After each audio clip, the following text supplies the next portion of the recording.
today's session is about creating a safe and open space to learn, to reflect, to ask questions, and better understand mental health and well-being within our families and communities.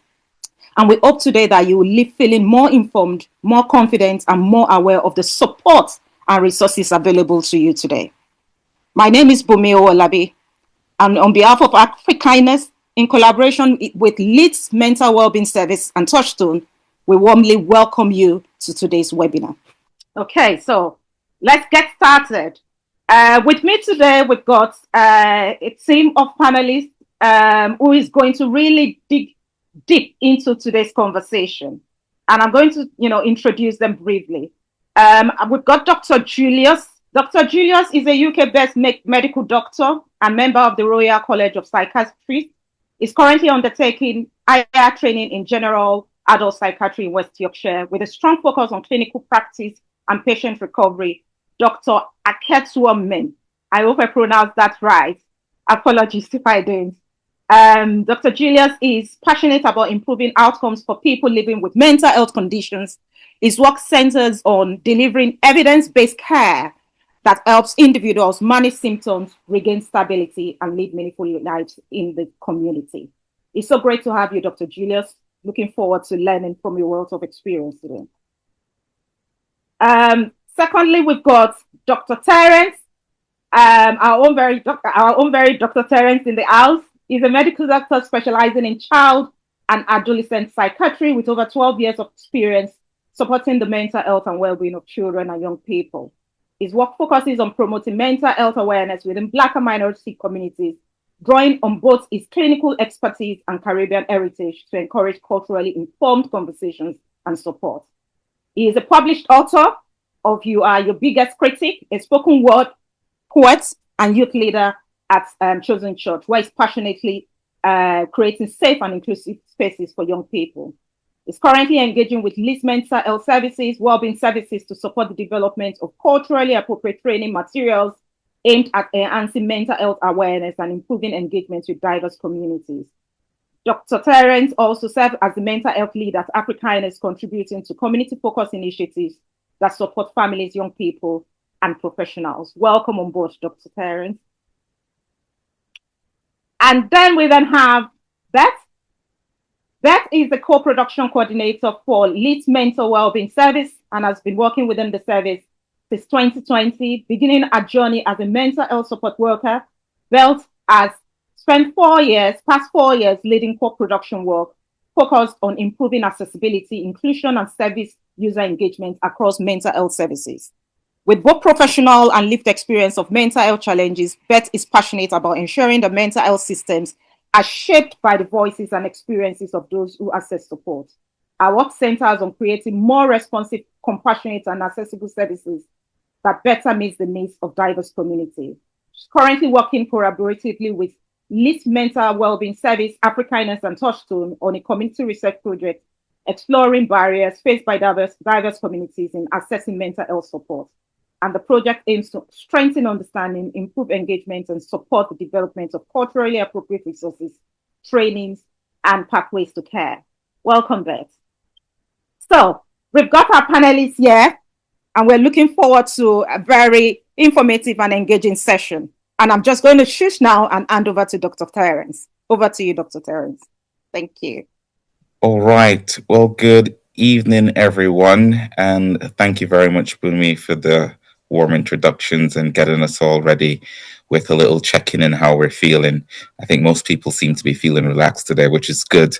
Particularly if we're going to be talking about mental health, we need to be in a very relaxed space. But of course, for those of us who may be feeling a bit stressed, hopefully by the end of this hour and some that you feel a little bit more relaxed, we hope. But let's kind of get into it. With me, I have Beth, of course, and Julius, who will be exploring a couple of questions and think a little bit more about it. So I guess starting things off a little bit more, I wonder, maybe Julius, Dr. Jules, you may be the best person to kind of think a little bit of this, but also Beth, you can add what you've kind of heard from a professional perspective of within the communities that you serve. What are some of the myths we will say are most common in Black communities, particularly in the UK? I'm just thinking like a couple things that I am aware of, and a lot of them have religious undertones. So, for example, mental health means that you're crazy.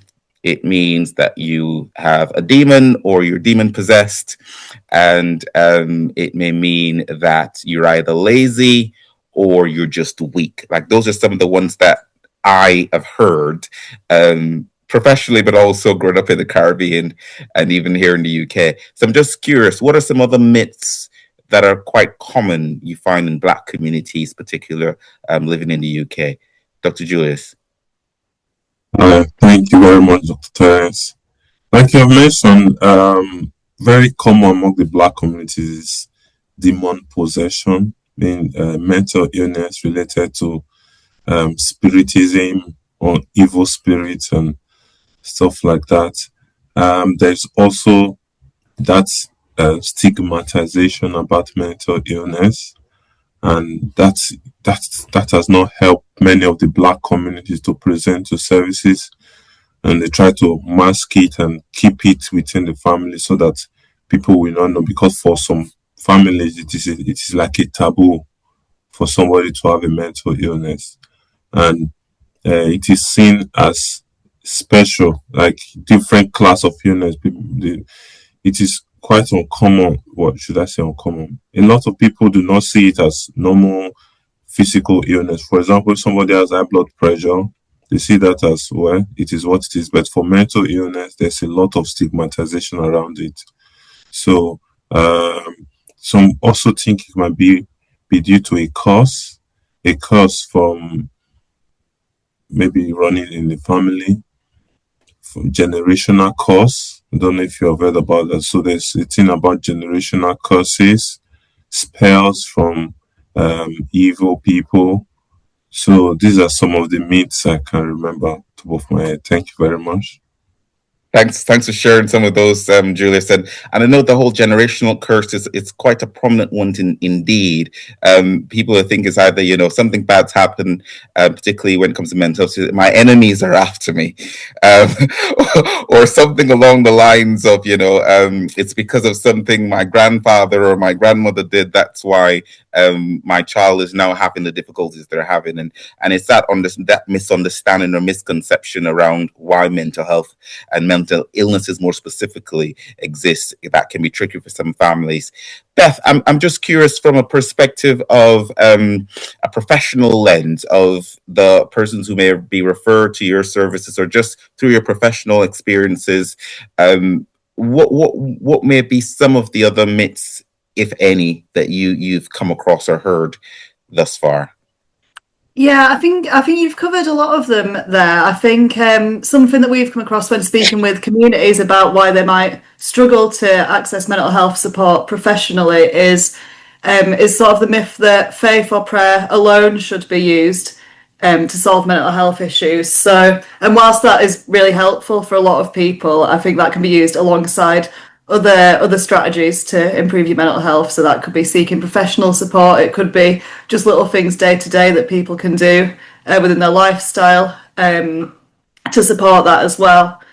And I think you mentioned about mental health being seen as sort of madness or only really extreme examples there. So, and I think that can be a really harmful myth because mental health difficulties can look really different for different people. It could just be that you're, not enjoying the things that you used to enjoy as much as as much as you would like to. Might be feeling worried about things a lot, and all of these are things that you deserve to have support with, and you deserve to feel better, even from sort of things that might be seen as not worthy of support or not extreme enough. And those things don't have to be stigmatized so much. Yes, thanks very much for adding that very important context to it as well. That oftentimes, and this may be the challenging bit, when people think of mental health, they go straight to mental illnesses and not recognizing that mental health is just very similar to physical health. Your physical health isn't just if you have high blood pressure or diabetes. That's not your physical health. Your physical health is your overall physical well-being. So similarly, mental health encompasses actually good mental health where you are thriving, you're emotionally well, you're not stressed, or you're able to manage your stress adequately. And then it can tip into, when things become a bit more tricky, into mental illnesses. And I think people oftentimes go straight to mental health equals mental illness when we all have mental health. And I think that's a challenging bit, really, when that misconception persists, that then people are less likely to seek support because their thinking is, if I'm talking about mental health, it must mean something is wrong with me. But equally, as you're saying, Beth, around mental health difficulties can range from something as Bunmi was mentioning earlier, of just being stressed at work. So that is mental health and mental difficulties. Being anxious about something or being low in mood, and it doesn't always need to mean someone is mad, as a lot of people may think it is. So that's quite helpful for us to think a little bit more about. So thanks for sharing that as well, Beth. And it made me think a little bit more about, particularly when we look at some of these myths, what's the harm of having them persist? What's the harm of having these misunderstandings or misconceptions or myths as it relates to people being able to get the support they need? Is it harmful to think that it's the devil that's possessing somebody when they have a mental health difficulty? I'm just thinking, what's the harm from it, if there is any? If you can go first. Do, do you say I should go first? You can go first, Julius. All right. So I was going to say that kind of knowledge prevents people from presenting to services that can support them. Thinking that the devil is responsible for mental illness will make people not want to take medications, attend meetings, or engage with services. So they are unlikely to trust their psychiatrists or their community nurses to support them. And if they, for example, they need to attend psychotherapy, they may not find it useful and just think it's a waste of time and say, what is talking therapy going to do when I know it is the devil that's causing this? Whereas the truth is that praying does not stop you from accessing mental health services, taking medications, attending psychotherapy. They are not mutually exclusive. All right. Thank you very much. Thanks for that. I think the important bit is that they're not being mutually exclusive part.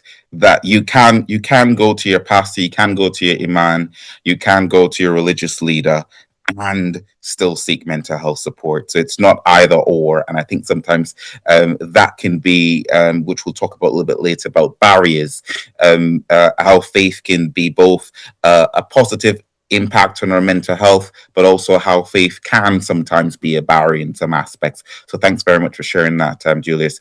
Is there anything else you would add to that, Beth? Yeah, I think just emphasising how much that judgment that people might face for for being seen as cursed, or for having sort of that historical family curse, and that will make someone less likely to speak up about it. It's going to add to guilt, which in itself is going to just increase that distress and make the mental illness worse. So I suppose our communities will be more damaged by that, and people will be less able to reach out, less able to connect with each other. And it's that kind of isolating effect that it can have, indeed. Exactly, yeah. Because if people are not able to say, okay, I can speak up about this and feel confident that if I say something, I'm not going to be judged, or people are not going to look at me in a sort of way like, ooh, something is it's a big issue, I don't want to go near you. Because some people actually do feel that people who have mental illnesses are are somehow not people that you can associate yourself with. So it can be quite isolating. That then therefore makes the challenges that those persons have even more difficult to either identify, but also for them to get the appropriate support that they need. Thanks very much for that. And it just made me think a little bit more about culture and the role that culture plays. I'm conscious of our Black communities in the UK are mixed of people from different places. So we have Black British community, we have Black African community, we have Black Caribbean community. It's a wide mix of different sets of people who are all living in a very different cultural context that is the UK, and they may bring their own differences and cultural bits to it. And I guess I'm wondering a little bit more about if we were to think some bit about how do cultural beliefs then shape how mental health symptoms are understood and or explained. Yes, thank you very much for that question. It's an interesting question to say because our belief determines how we react, how we respond to things, our approach to things. So, for example, if in a certain community, like, because we have different Black communities, there's this popular belief that mental illness, they are caused by evil spirits, they are caused by dark powers or forces. The first presentation will be to religious settings, and then they are likely going to cover it, try to mask it, try to isolate themselves, and go for prayers, fasting, and doing all sorts of religious and traditional rituals.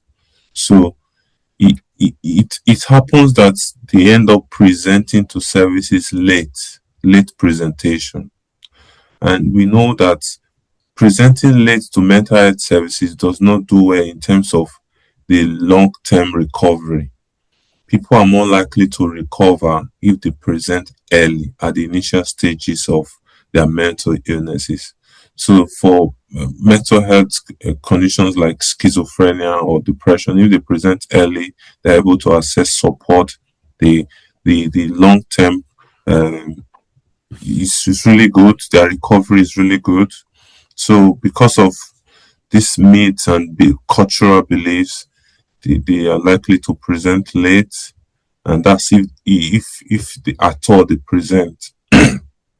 And then the other part is that if family members are not supportive, even when they present to mental health services, they will not get the necessary support to continue taking medications, attending services, and also engaging with the service. So people with mental illness require a lot of support from their families, from their communities, and their loved ones. If the community have not understood what the mental illness is, they are not likely going to support. And it's just a matter of time. Person may experience a relapse again. So these are the challenges.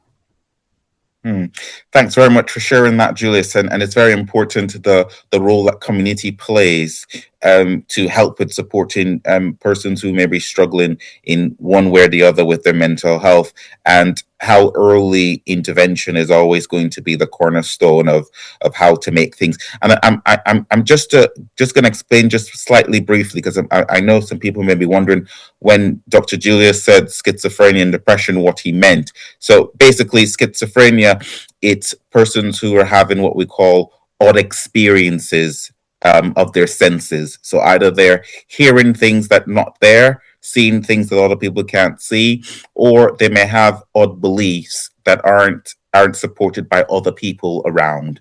So people thinking that they have superpowers, for example, would be an odd belief that other people may not have. So that's what schizophrenia pretty much is.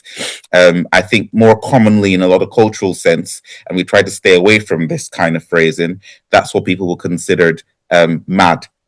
But it's just the persons have some difficulties in terms of the amount of chemicals that's in their body. Sometimes it can lead, and of course, stress is a big factor in that regard, that can lead to someone having a bit detachment from reality, where their experiences are not in line with what other people around them are actually experiencing. So that's schizophrenia. That's one end of that spectrum. And then depression is basically people who are low in mood.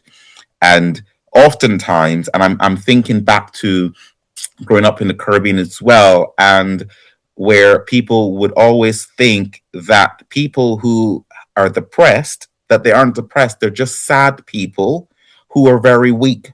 That's who they are. They're sad and weak people. Not that actually they have a chemical imbalance in their brain that's causing them. There's a chemical in our brain called serotonin, so to speak, that helps us to feel good. It's our feel good chemical. And when that chemical is low, people are oftentimes are not going to feel the best. But instead of recognizing that actually it's a chemical imbalance that's causing some of the difficulties, people just say, oh, this person is just crying all the time. They're just weak. They can't handle life. And that is a part of a cultural context around, I'm thinking around Black people feeling like you need to be strong all the time as part of our identity. The strong Black person, whether it's a strong Black woman or a strong Black man, and how that may then unhelpfully shape that narrative around people not seeking help. That if I were to say I'm struggling, I'm feeling sad, that would mean I'm weak, when the reality is being able to say I'm feeling sad is a good source of strength. So just wanted to just clarify that, just for people who may be wondering, what does depression mean? What does schizophrenia mean? That's in simple terms what those things may mean. Beth, from your experience, how would you say it is trying to, it's an interesting bit of balancing respecting cultural beliefs while still ensuring that persons who are referred to services are getting the appropriate support they need, because that's a fine balance to kind of navigate. How do you think professionals can go about doing that? Well, I think for mental health services nowadays, there's a lot of focus on person-centered care. So that would be exploring what's important to the person, exploring what makes them, exploring what they enjoy. So I suppose sort of focusing on things that they have rather than the problems. So you can come in with the problem and then explore, positive things in their lives that may be able to support with that. So I think culture comes a lot into that. Services now, I think, would prioritise trying to understand some things that are important to someone in their culture. And that's what we want to see from mental health services now. We don't want sort of very prescriptive, you must do this is the same for everybody. We want professionals to be building an understanding of the individual they're working with, and helping them to sort of develop their own strategies for their own health based on that person and their individual life. We do also have within Leeds Mental Wellbeing Service, we've been working on some culturally adapted therapies. So at the moment there's a course running which is around improving low mood using Islam, and that's sort of using teachings from the Quran and mixing that in with cognitive behavioural therapy, which is used in a lot of mental health support services in the UK.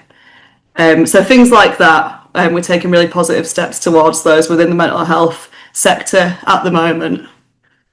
That sounds brilliant, actually, and I think it's a good piece of work around how to use faith or leverage faith to help people, which would be very dear to them, their religious beliefs and their faith, where that can be used as actually a bridge towards support as opposed to a barrier.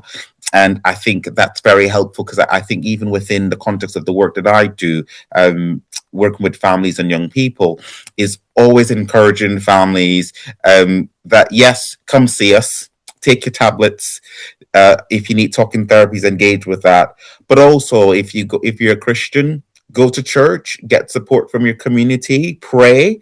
If you're Islamic person and you're Muslim, you do the same thing. Go to your Iman and get some support there as well. It's being able to leverage both bits, and I think that's a good aspect of how we can then respect someone's culture. and it takes a bit of understanding the culture. And I think what you're saying, Beth, is mental health services around the UK is making sure that they prioritize having culturally um, um, competent services, so to speak, so that we're able to think about things within the context of, yes, this is how we may view it here in the UK, but thinking of someone who's come from the Caribbean or who's come from Africa, and their culture is slightly different to what it is here. So the approach would need to be slightly different. And I think it just makes me think a little bit more around that bit of even exploring kind of symptoms that people may present with, and the differences of what kind of symptoms someone may present with when they're stressed, in, say, a Black person versus someone of another ethnic group. And one of the big things that lots of the research has shown is that within Black communities and brown communities as well, there's lots of emphasis on what we call somatic symptoms. So instead of someone saying, I'm feeling really low in mood, someone will be feeling, I'm annoyed quite a lot of the times. I'm irritated quite easily. My tummy is always feeling a certain way. There's a little bit of pain I'm feeling here and there. And that may actually be a sign of stress. It may be actually a sign of they're struggling in some way with their mental health. So it's a lot of physical symptoms that people may present with that may ordinarily be brushed off as, well, I'm just a bit stressed out, without thinking that it may be something more significant. So that's another way of professionals being able to understand the cultural context of how symptoms may present slightly differently in different communities, and then being able to ensure that the appropriate care is being promoted at that point in time. I know we've been talking a little bit in and around it so far, around culture and the impact it may have in sometimes people not being able to get the support that they need. But I wonder if we can think a little bit more from culture through the lens of how can culture be a source of support for resilience and well-being, particularly when you think about Black communities. How can the cultures that people have be used in that way, or be emphasized or promoted in a way that leads to their well-being? I don't know, for myself, Julius, anything comes to mind?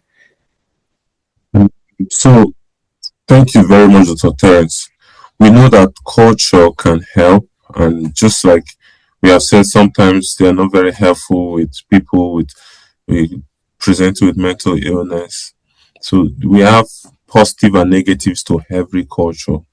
We have mentioned the negatives, but the other positive is that when people with strong supportive family units, they have mental health issues, and these families, they come to understand what it is, they tend to perform and recover better, because if there's a very strong connection. I'll give you an example. For example, some of our patients, their families are very much involved in their care. They come around, they check up on them, visit them in the hospitals, bring food for them. They're always checking up on them, encouraging them to take their medications, respond. So if there's that culture of togetherness, unity, support, it can help. And especially when the families, they are well enlightened. That's like the purpose of this webinar. If people are informed, they can support better. And with that support, if, for example, they are quite religious and say they are Christians, they pray and they trust God together, they are likely going to recover better in terms of their mental health than if they were just alone and just taking tablets.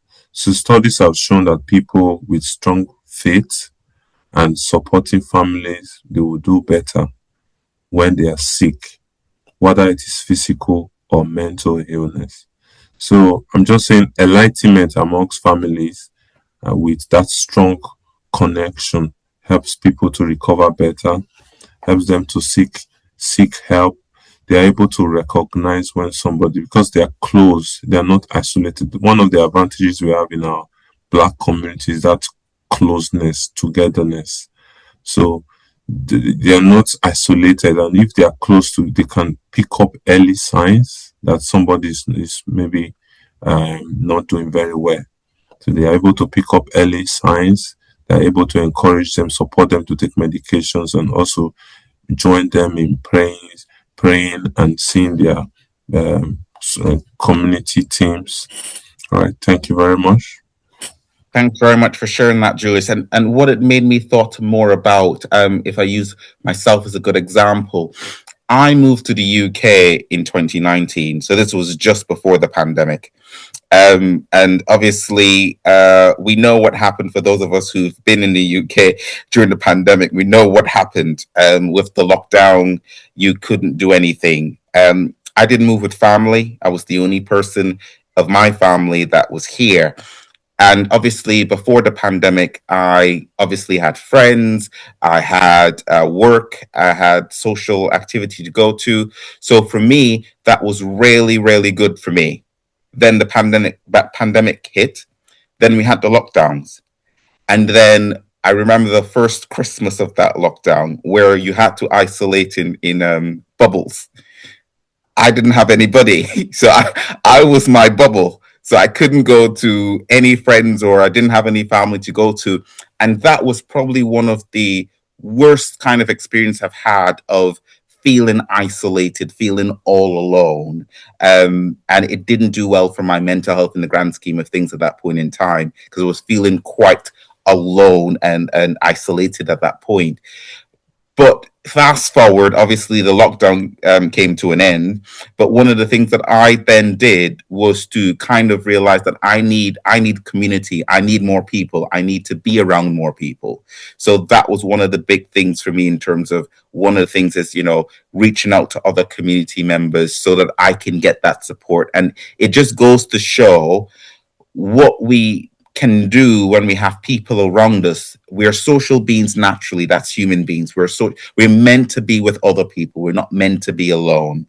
So that's just an example of even my own lived experience as a professional, where how I felt when I was isolated during the pandemic versus having a wide support of a community network around me that helps to make that resilience of navigating the challenges of life much more able to do that in a way that's meaningful and helpful as opposed to harmful. So that's, I think what you're saying, Dr. Jules, is around community is very important for well-being. It's very important for resilience. And that's one of the best ways that, particularly in Black communities, that people and culture of that collectiveness of culture, which can be tricky when you move to the UK, that doesn't necessarily have that collectiveness and is more an individualized type of culture here, that if you can still maintain a community around you, that you'll be able to build that resilience to withstand with whether it's the cost of living crisis, whether it's someone strong with mental illness in the family, you'll be able to have that support. So thanks very much for sharing that, Dr. Julius.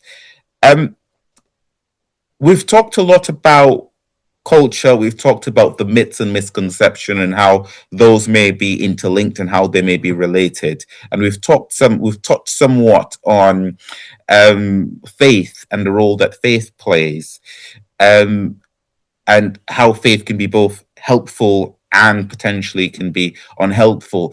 And it made me think a little bit more about what are some of the barriers if we think about accessing services. So we have barriers or stigmas that people may feel like, hey, this is how I'm going to be treated if I were to tell somebody I'm struggling.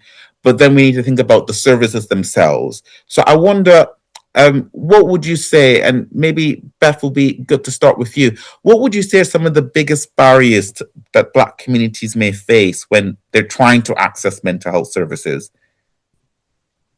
So I spoke a bit about what services are trying to do at the moment to improve, but I think it should be acknowledged that there's still a long way to go for a lot of services in the UK around mental health and inclusion. So I think, firstly, barriers that people might be facing is that they're accessing services that weren't designed with their culture in mind. It's something that has, sort of come from a different background. I think from a lot of people that we've spoken to in Leeds, then people might have had negative experiences of racism, for example, when accessing other services, when using the NHS and things like that, and that can make it really scary for people to try again or to go to somewhere new. So yeah, I think they're two of the biggest barriers, and those negative experiences, they won't just be for that individual. They're the word spreads, doesn't it, within communities, and even if you've heard that someone else has had a negative experience, that might make you scared to go out there and seek support. So yeah, I think they're really big barriers that really need addressing, and for us as professionals in mental health services to prioritize that and put our focus there. Thanks very much for sharing that, Beth. And I think it's very important that we think about how do we create, yes, the goal would be to have culturally competent services, but we're not fully there yet because there's inequality, there's class inequality, there's race inequality, there are various forms of inequality, people with disabilities, etc. So lots of things to unpack from that perspective. And I think the two big ones you already mentioned, indeed, it's race and the perception, and we're thinking a little more about bias here. And then we have conscious and unconscious biases and how the roles that they may play in some regard. Julius, I wonder, when you think about biases and the systemic issues that Beth already started to talk about, how do you see these systemic issues like bias? For example, people not seeing enough people within mental health services, at least professionals that look like them or speak like them or talk like them. How do you see those affecting the kind of support that people may be able to access? Really interesting question, Dr. Terence. So when people from the Black community are engaging with, say, somebody different to them, there's that initial mistrust that this doctor, this white doctor, does not even understand what I'm going through, and that shuts them down initially. But say, for example, they are seeing a Black doctor, they are going to, oh, this man will understand. They will know what I'm going through. Try to understand, and especially when there are cultural connotation or undertones to the presentation. So I'm just saying there's the initial mistrust in services, especially when there are not enough Black doctors, Black professionals involved in mental health. That's number one. Then also, another very interesting barrier we'll be talking about is that stigmatization. What would my community think? Are they going to cut me off, or are they going to see me as somebody that is crazy and not want to associate with me? Are they still going to be my friends, business partners? Are they still going to trust me and say invite me to parties and to come to their homes? So these are part of the barriers that people have, Black communities have when they are presenting to services. And we cannot rule out the subtle effect of racism and discrimination. Efforts are being made to overcome this, but we know that we are not yet there. Thank you very much. Thanks very much for sharing that, Dr. Julius. And I think it's really that element of the role that those bits play as well. And it just made me think about, I remember there's a patient I had a few years ago, and they were loud, and people automatically thought that because this lady was loud and she was just being very passionate about expressing herself, that mean that she was becoming agitated, which means that other members of the team were thinking, well, we need to manage her agitation, without thinking about the contextual context. Well, actually, in lots of Black communities, people are very passionate when they talk, and they may be very loud, but it doesn't mean that they're agitated or they're going to be aggressive. And I think that's also, which goes with that discrimination and bias, that people are just either violent or just generally aggressive, which leads to some very unhelpful statistics. For example, that Black men are more likely to be, if they're going to be seen for mental health support, they're going to have to be what we call sectioned. When we say section, is that they need to be detained involuntarily to a hospital, and they're more likely to be given higher dose of medications, and they're more likely to require a lot of additional support that people wouldn't ordinarily give to other ethnic groups. But that comes with a misconception around, or that barrier or bias from services, that Black men are inherently just big, strong, and prone to violence. So we need to, in essence, manage how violent they can potentially become. And I think that that's part of the challenges that still exist within services, unfortunately, that kind of leads to some of that mistrust that you were talking about, Julius, around why Black communities may struggle to then want to say, hey, let me go seek some support, because we still have a long way. While we're making some progress in the cultural competence department, we still have a long way to go in how we are able to reduce the stigma, reduce the systemic biases, and make sure that we are not only ensuring more representation, but being able to be more culturally competent. We've talked about the service perspective, we've talked about the community's perspective, but we need to think a little bit more from a societal perspective. And in some countries, there's a big difference between the haves and the haves not, and the have-nots. And I think the UK isn't unique, isn't different to that. There's a big issue about class and economic inequalities that, unfortunately, minority communities, particularly the Black community, was a part of that. Most people in those communities aren't a part of necessarily the upper class. They're more oftentimes, because of various reasons: migration, economic access to things, systemic biases, and racism, that leads to them not necessarily being able to get the same access to things. It made me wonder, Beth, how do we see these social and economic inequalities impacting on either the access to the support that's available, but also the outcomes that we may see achievable? Yeah, I think it has a huge impact on both. In terms of accessing services, if people are struggling financially, they might not have the resources needed to even find out about the service. So, for example, not having access to the internet, not getting out of the house so much. So you might not be in places where you're going to see advertisements and things. People might be worried about trying to access services because they might not have transport to go to a session, for example. There's loads of barriers there, and I think as well, if you're facing these difficulties, then it's maybe not the first thing on your mind. Taking care of yourself might not be your priority. You might be thinking more about family members, children if you have them, providing for people when you're struggling economically.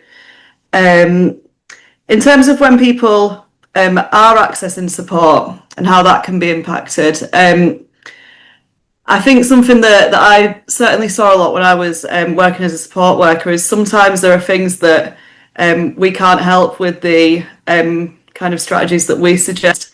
So, for example, if someone is feeling really low in mood and really anxious because they're worried about when they're going to be able to afford a meal, or whether they're going to, continue to have housing, then doing some breathing techniques or other things that we might recommend is not going to help with that. And that's where it's just really important for governments and to provide that acknowledgement and So I think within services we can acknowledge that people might be facing these difficulties, but and that there are some things that we shouldn't be suggesting. Oh, just use your therapy techniques, because it won't necessarily work for everything. And I think that's a very important point you've made, really, that it needs to be contextual. So someone's studying Exactly. about, well, where my next meal is going to come from, telling them do some box breathing isn't going to be the most helpful thing for them at that point in Yeah. time. And how can we be able to be responsive in terms of actually the contextual support that people may need? So thanks for sharing that, Beth. And it kind of moves nicely into trust and experience with services. And, you know, we've already kind of talked about some of that mistrust that's there. But I wondered for us to think a little bit about what can services do to build trust between services and, say, Black communities. Either one of you who want to go first can go. To build trust among the Black communities, there are quite a number of things services can do. We have mentioned introducing cultural sensitivities, culturally sensitive trainings to health professionals. So part of trainings for mental health professionals should include the various cultures of the people they are attending to, and that will also involve adding people from those cultural subsets from the different community into the team. So such that if a team is they have a Black doctor, a Black nurse, that can sort of relieve the stress or the tension, or it can reduce the mistrust. So culturally diverse team, mental health team, increasing cultural teaching, trainings and sensitivities among the curriculum for training health professionals. And then we know that awareness campaigns, production of leaflets, and could be through the use of social media, just letting people know that these services are designed for everybody and anyone can access it. There's no discrimination. So any effort that can reduce discrimination of any kind will help. So like you've mentioned, it is a known fact that Black people are more likely to be detained under the Mental Health Act. And if they're in the hospital, they're more likely to be put in seclusion. I don't know. Dr. Terence, you can explain what seclusion is. So the use of the Mental Health Act, presenting at crisis points and not necessarily to primary care. So they have come to the point where there is now a crisis. So that sort of presentation is what we see among the Blacks, because they're not able to open up at the primary care level to their GPs, such that they end up presenting late. So if there's this awareness, let me make it practical. For example, GPs, if GPs are trained to know that Black peoples initially will not open up about their mental health, and then they're sort of trained to inquire about it specifically and not just gloss over it, then they were able to they can pick up more signs that can show that, oh, there are mental health issues going on here, and then signpost them to the relevant services that can help. Thank you very much. Thanks very much for that, Julius. Anything you'd want to add to that, Beth? Yeah, I think for building trust, I mean, my role is co-production within Leeds Mental Wellbeing Service, and co-production is all about working with people who might use your service or are using your service to help shape it. And I think through having that communication with the people that we're trying to support, that's a really good way of building trust. Working with organisations such as yourselves that already have these strong connections within communities is really important. And a big thing for me as well around building trust is being transparent. So if a service is saying we're inclusive, our service is for everyone, and then you're there on the other side thinking, well, I wasn't able to access it, it wasn't right for me, and that's not gonna make you feel good. So I think services being able to say we acknowledge that these are barriers that people might be facing, and we're trying to do this, we aim to do this to improve it. I think that is more helpful than claiming to be perfect, and I think that's something that can really help build trust with people. Brilliant. And I think the co-production piece of work that you do, and obviously ourselves have been working together with you over the last year to do a piece of co-production work within our communities about awareness and how we can make it more culturally competent and build the resources for our community here in Leeds. So I think we've done a great piece of work together with you, Beth, and your team. So we much are appreciative of that. But in terms of the co-production that you're talking about, it's very important that people don't like to feel like things are being done to them. They prefer that they're involved in any kind of support or any kind of change or any kind of intervention that is being created, that they're going to be the beneficiaries of. So it's very important for co-production in terms of having the end users who are going to be the ones who are going to benefit or are affected most by any intervention to be involved in, well, actually, this is what's going to work for us. This is not what's going to work for us. And I think that's a very important aspect of things. I'm just conscious of time, and I know we want to leave a bit of time for if people may have questions for us that they want to ask. So as we kind of wrap up a little bit around this discussion aspect of things, let's think a little bit about, we've talked about culture, we've talked about myths, we talked about services and the difficulties and so forth. But let's look a little bit more to the future and see where we can go with things. So what are some of we already start talking about some of them already, but what's some of the practical steps that we can do to reduce stigma and improve awareness? And by all means, all of the parents or all the persons who have joined this webinars already, I'm going to start with, that's a very big, important practical step. Joining webinars that talk about things like this would be a very important thing to do. So besides joining this webinar, which is thank everybody who's joined us for doing, what are some of the practical steps that we can do to help reduce stigma and improve awareness in Black communities about mental health and mental illnesses? Julius? All right, thank you very much, Dr. Terence. So, like, the first and foremost is increasing the awareness. And what the increased awareness we do is that it will make it normal, it will normalize discussions about mental illnesses and mental health difficulties. So it is common, and people can feel comfortable talking about high blood pressure, high blood sugar, and problems. Say, I've got knee pains and arthritis. But when you say, oh, I feel really low in my mood, depressed, we are not free to talk about it.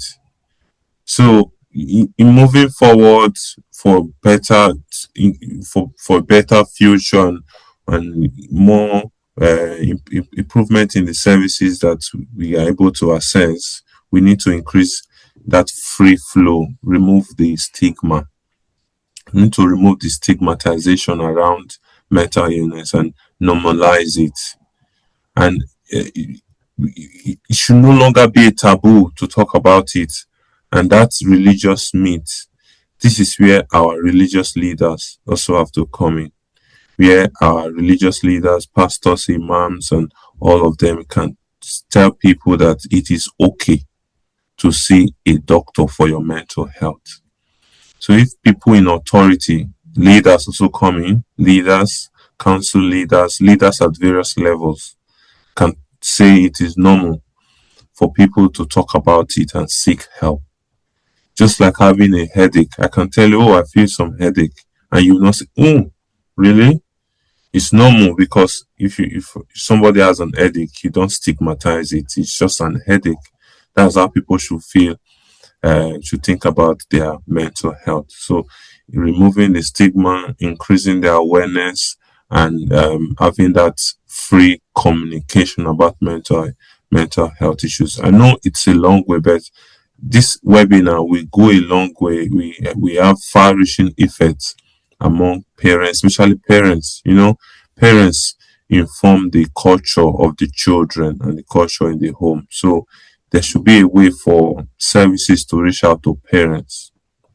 If parents are informed, they are aware, they will pass it on to their children. Before you know it, that cultural stigmatization will begin to drop and it will break, because you are breaking the continuity of those culture to the next generation. So any platform that we teach parents, and then we know that schools are also doing part of this job, because children can come home and tell their parents, "Oh, daddy, I was taught this. I'm feeling low in my mood," and children are becoming more aware about mental illness than parents. Some of the things parents cannot say, the children can say it and tell them, "Oh, how did you learn that? My teacher taught me in school." So catching them young in schools, and also reaching out to parents, leaders at various levels, especially our religious leaders, can play very significant role in creating more awareness. Thank you very much. Thanks very much for that, Julius. Beth, anything you'd like to add? Yeah, I think just that, for every one person that feels able to speak about their mental health, that's more people that feel more comfortable, maybe feel encouraged to speak about it themselves. So it can be a really positive effect of just one person having a conversation with a friend or a family member. And yeah, we've spoken about maybe some workshops in communities, and anything that services can do to link in with organisations like yourselves, to provide more culturally competent resources, and to connect with people better. I think all of that will work towards reducing stigma. Brilliant. Thank you very much for that, Beth. We've had a long and I think very rich conversation. We've covered various topics thus far, around the myths and how we can dispel some of those myths. What are some of the barriers? What are some of the stigmas that people may face, including racism, discrimination, and bias, and how services can become more culturally competent, so that people will feel, particularly Black communities, will feel free and enabled to access services, but also what the community themselves and families can do to help build resilience and to seek the support at a timely manner. Before we bring it all to a close, what's one thing you'd want those who have been listening, watching us today, take away? What's one thing about mental health that would be useful for someone to take away from today's session? Just I'll give you a little bit of time, Beth, because you just spoke, to gather your thoughts again. Dr. Julius? Right. So I would say that everyone attending this webinar today should think about mental health just like they think about physical health. Man, as a human being, we are not just bodies. We also have feelings. We have emotions. So we should be we should be as conscious as we are about our emotional well-being, our mental well-being, as well about our physical well-being. Think about it as we have feelings, we have emotions, and the fact that you cannot see somebody bleeding does not mean the person is not in pain. So there's such thing as emotional pain. So think about mental health, normalize talking about it, and seek help. So if you can seek help, if say you have chest pain, you have headache that's not resolving, waist pain and stuff like that, you're not sleeping, you should also seek help for mental health. And even while we pray and we trust God for healing, we can also seek professional help. They are not mutually exclusive. So that's the take-home message I want everybody to take away. To just remember that praying and seeking God it does not mean that you don't have faith when you seek professional help. And by professional, I mean people who have been trained, not your neighbor advising you what to do. Thank you very much. Thank you very much for that, Dr. Julius. And Beth, what would be the takeaway message that you'd want those who joined us today to go away with? I'd like people just to remember and know that they're not alone with whatever they're experiencing. No matter how bad your thoughts might be, there'll always be someone else that's been through something similar. Think about 12 years ago or so, I was having a really bad time with my mental health. I had been for quite a number of years leading up to that, and I thought that nobody else felt this way. I thought if I sought support, I would be laughed at, I would be dismissed. And that wasn't the case at all. I was able to get really useful support, and obviously, not long after that, I was feeling a lot better. And for the last 6 years, I've been working in mental health and trying to spread that message to others. So yeah, people knowing that there's always someone else out there going through something similar, and that you should be able to seek the support that you need. That's very, very brilliant and very important for us to know that we're not alone in this. There are other people that may be going through something similar, and if we can lean on each other for support, actually we'll get through it together better than trying to do it all on our own. So thank you very much for sharing that, Beth. And from my perspective, it's really about mental health is also good health. It's not just mental illnesses. So all the things that we can do to ensure we have good mental health, it's equally important the things we would do for our physical health to also to take care of our mental health, because it will help us. It has an impact on our physical health, our emotional health, or financial health. All aspects of our life or mental health has an impact. So everything that we can do to ensure we are in good mental health, but if we're not, to seek the relevant support as early as we can would be the way forward. So thank you very much, Beth. Thank you very much, Dr. Julius. Yourselves have been amazing sharing your thoughts and expertise. I really appreciate it. I'm sure those who have been listening in have also found it quite useful, and they've learned something and that will take away from it. So, and thanks everyone for joining us for this webinar. I'll hand over to Bunmi. Thank you. We've got some questions. I hope the panelists are able to quickly help us, deal with it. So I'll just read those questions out, if that's okay. A question came in. A young person was finally diagnosed with psychosis, but the visible signs was that the young person do talk to herself randomly. And that was very scary for the parents at first. The entire family was stressed due to the situation. It took so much for the health professionals to really support the young person. How do services support young people without even complicating the situations for parents? Okay. First, I guess that's a very difficult situation to be in, where you don't know how to support your family member who's struggling and you don't know what's going on.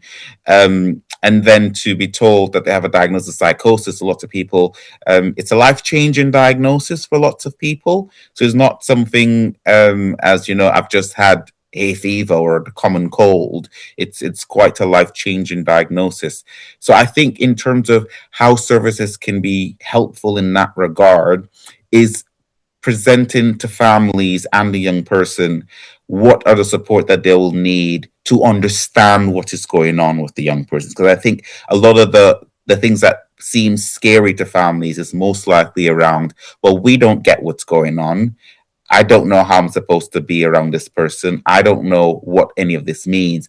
So it's about building their own awareness, and they're enabling them with the competence to be able to support their family member, which means, are they able to support them to attend their appointments on time? Are they able to engage with them in meaningful activities? And a better understanding of what this all means. So the person talking to themselves, there are lots of people who talk to themselves, but also what's the difference between just talking to yourself versus talking to yourself in a way that is now affecting that person's well-being overall. So I think the role that services will play is in almost being that support network for that family of, hey, we don't get it.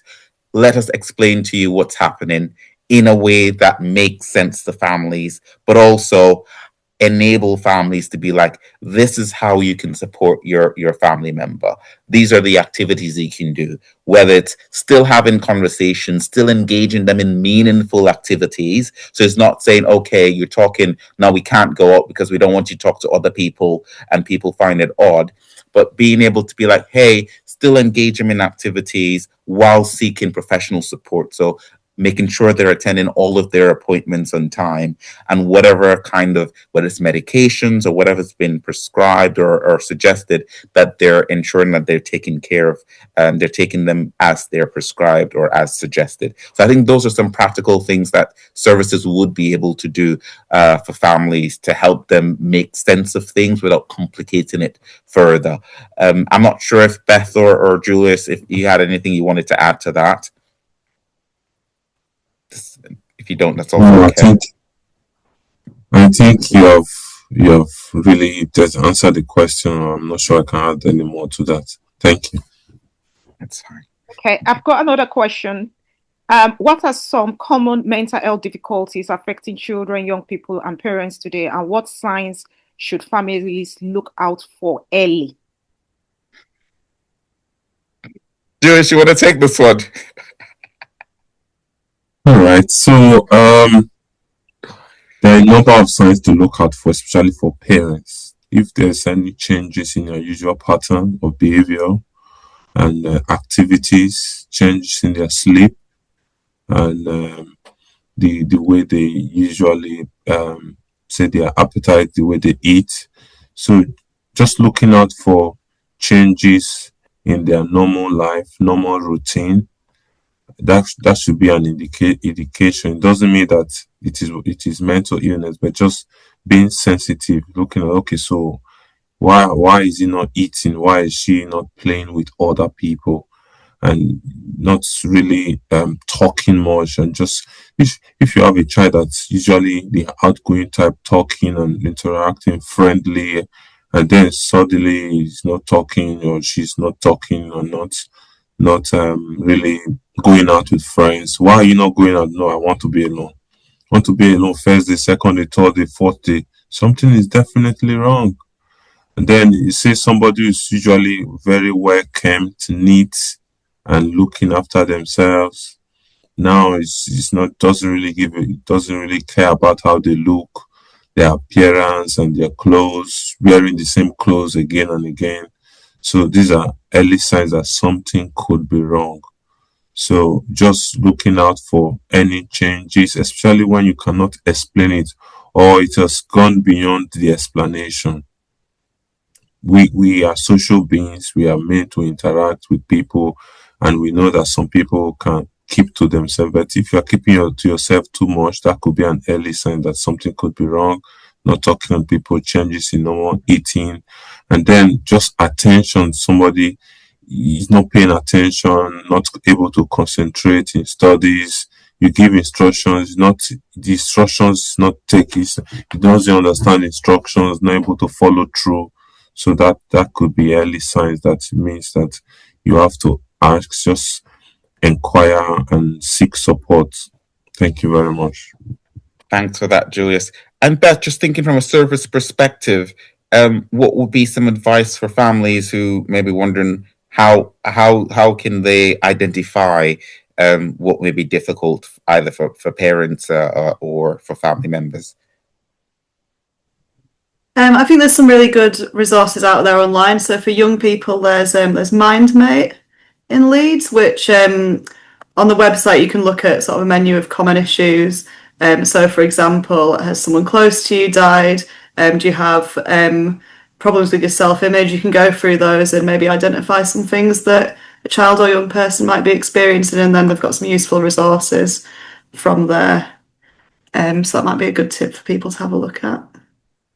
Brilliant. Thanks very much for that. Were there any other questions for me?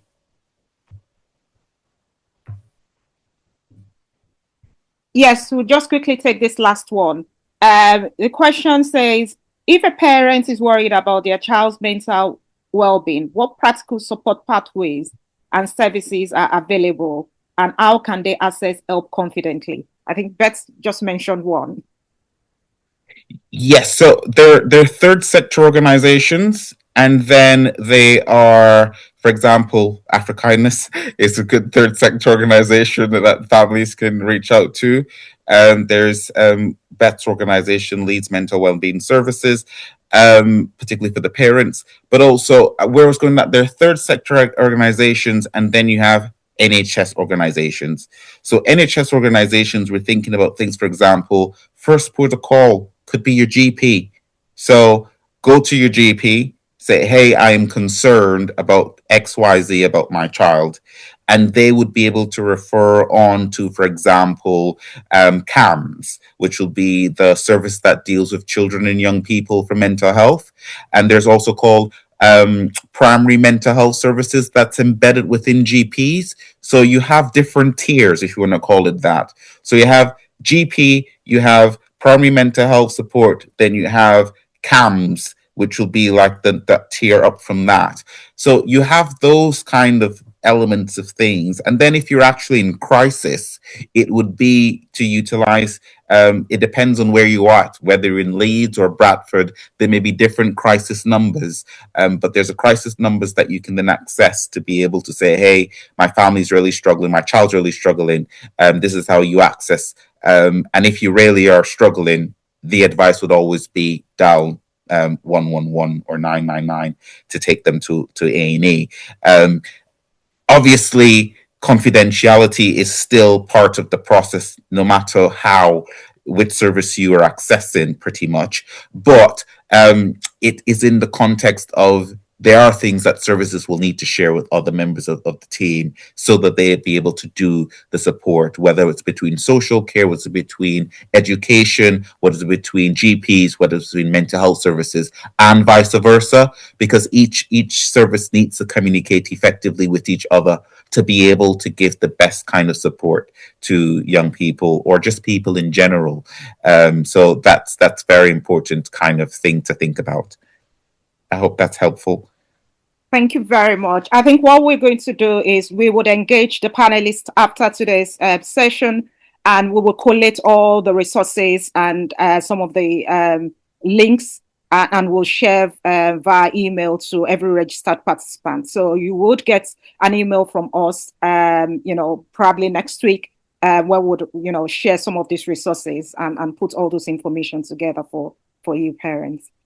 So very quickly, I just want to make a few announcements, so bear with us.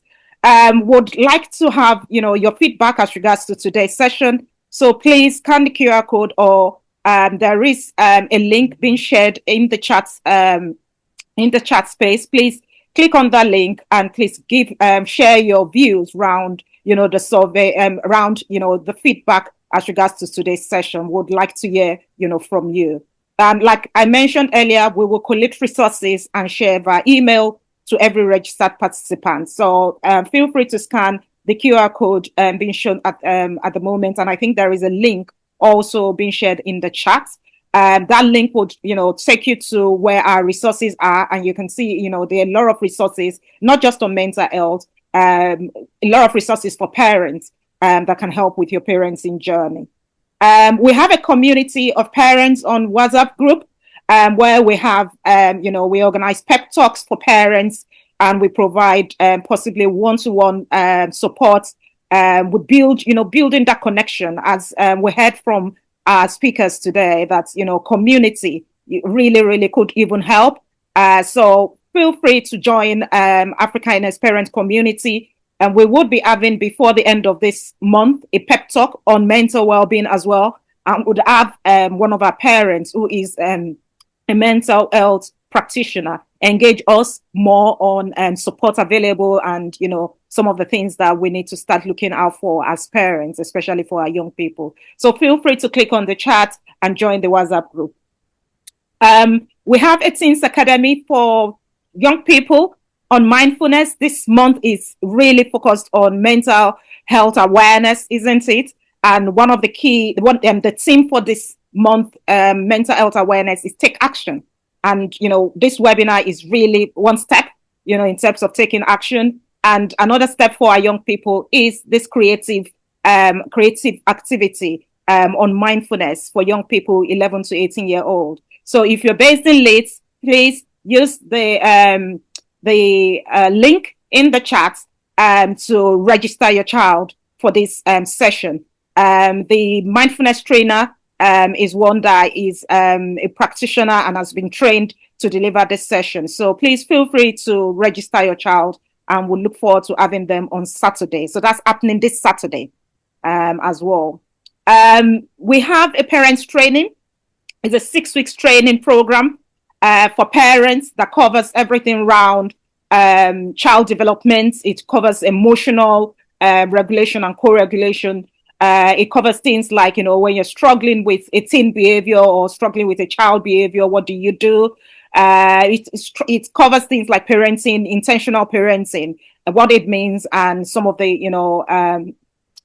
insights to how to really, really build, that's, family connection or family bonding with your children. So feel free to register for this training. I think it's going to start by the end of this month, and it's focused really on parenting. So please feel free to register. Parents who attend would get certificates, and it is an opportunity to also network with other parents as well. And parents currently on seeking additional support, especially if you're going through social services cases or you're going through any challenges at the moment, you're most welcome to attend the training, because you get first-hand support right there and there during the 6 weeks empowerment training program.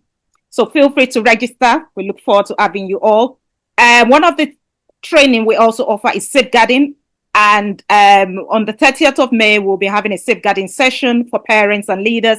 And this is going to be in Bradford. So please feel free, if you're based in Bradford, please feel free to register for this training. We will be talking around safeguarding and child protection and what parents need to know. And if you're really struggling, with cases around social services and the likes, please feel free to register, and we'll provide, the required support at the time. Our next webinar, which will be next month. So what we do is we organize a webinar every month. So this month, obviously, is the one on mental health. Next month, we will be looking at understanding the UK educational system, what our role is as parents and the future of our children. The UK educational system sometimes could be very complex, isn't it? From, primary to secondary, GCSEs, A-levels, BTECs, and all whatnot. So if you're, a parent like myself who have teenagers, trying to navigate the GCSE system, and you're not very sure of what it is, we have our education team, education specialists who are educators within the UK. And we also have a GCSE pod administrator who is going to, really give us an overview around it. They're going to take us through the entire UK system from nursery down to, when they're about getting into university, so that we all understand and we're ready, really prepared to be able to support our young people as they, navigate that whole process. So parents, please feel free to register for this one. I think every parent should register, because one way or the other, if you have a child, they would definitely go through the UK system. And we as parents really, really need to understand what the system is about and how to support our young people through that process. All the events or activities I've mentioned are all on our link tree. So you can scan the QR code, and it's going to give you the links to all the events, and including resources as well that we provide in Africa. So feel free to scan the QR code and register for all the sessions. So would like you to follow us on social media. We keep updating, our events, our resources, and everything around what we do, both for children and young people and for parents. So feel free to join us on LinkedIn or Facebook, Instagram, and Twitter. We're all on social media, and you can check our website out as well. We're always updating our website with as much information as possible. So would like to say thank you to everyone that has joined us. Dr. Terence, if you'd like to give a closing, thoughts around this, and then we call it a day. But thank you so much to every parents that have joined us. We hope that you find this session really useful. Thanks very much. Dr. Terence, over to you. Oh, thank you so much, Winnie. Thanks everyone for joining and for being part of this webinar. We really hope that it was informative and helpful in terms of the knowledge that you've been able to gain. And hopefully, we've been able to build some more awareness around how do we dispel some myths of mental illness, particularly the Black communities, but the support that's out there and how we can continue to strive forward. Thank you very much, Beth, and all your hard work you're doing over at LMWS. And thank you very much, Dr. Julius, for giving us your time. And for everyone who's joined, we look forward to continue providing more support for the community relating to their mental health. So have a great rest of your evening, everybody. And I hope that we're still feeling like a 7 right now. I really hope so too. Yeah, thank you so much, everyone. Thank you to our panelists. Thank you, Beth. That was really good. And thank you, Dr. Julius, for, getting the conversation started. Thank you very much. Thank you, Dr. Terence. Bye, everyone. Yeah, bye, everyone. Thank you.